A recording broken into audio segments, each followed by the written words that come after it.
नमस्कार दोस्तों, स्वागत है आपका आपके अपने YouTube चैनल दीपक रचित कथा में।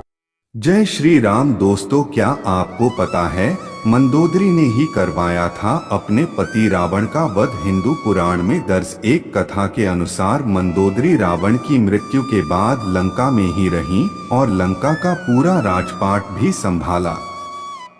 पुराणों के अनुसार भगवान राम ने जब युद्ध के मैदान में रावण पर विजय हासिल कर ली, तब जाकर युद्ध खत्म हुआ और उसके बाद लंका की महारानी मंदोदरी युद्ध स्थल पर आईं और वहीं जब पति और पुत्रों को मृत पाया तो वह विलाप करने लगी। मगर विलाप करते हुए उन्होंने वहीं मौजूद अपने देवर विभीषण से कहा कि वह अब भी लंका की महारानी हैं। रावण के अंतिम संस्कार के बाद जब विभीषण का राज्याभिषेक हुआ तो महारानी मंदोदरी उन्हें शासन चलाने में मदद करने लगी। रावण की मृत्यु के कुछ समय बाद मंदोदरी लंका को अलविदा कह जोधपुर अपनी ससुराल आ गई थी। यहाँ रावण का एक मंदिर भी है जो कहा जाता है कि मंदोदरी ने ही बनवाया था। कहा जाता है कि भगवान श्री राम के कहने पर मंदोदरी ने रावण की मृत्यु के कुछ वक्त बाद अपने देवर विभीषण से विवाह कर लिया। दरअसल भगवान श्री राम नहीं चाहते थे कि रावण की मृत्यु के बाद लंका बिखर जाए और विभीषण अपने बड़े भाई राजगद्दी पर बैठना नहीं चाहते थे।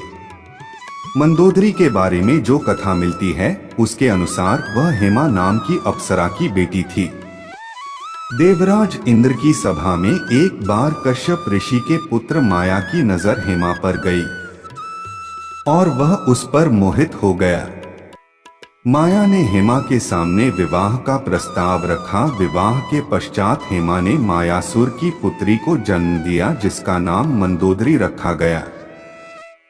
जब मंदोदरी विवाह योग्य हुई तो इनके पिता मायासुर ने योग्य वर की तलाश शुरू कर दी, लेकिन उन्हें अपनी रूपवती कन्या के योग्य कोई वर नहीं मिल रहा था।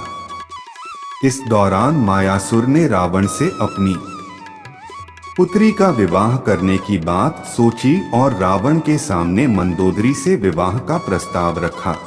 रावण की नजर जैसे ही मंदोदरी पर गई वह मोहित हो गया और झट से विवाह का प्रस्ताव स्वीकार कर लिया। रावण ने मंदोदरी को वचन दिया कि केवल मंदोदरी ही उनकी प्रमुख पत्नी और लंका की महारानी होगी। मंदोदरी से विवाह के उपहार स्वरूप मायासुर ने रावण के लिए सोने की लंका का निर्माण किया। एक कथा यह भी है कि रावण की मृत्यु एक खास बाण से हुई थी। इस बाण की जानकारी मंदोदरी ने ही हनुमान जी को दी थी।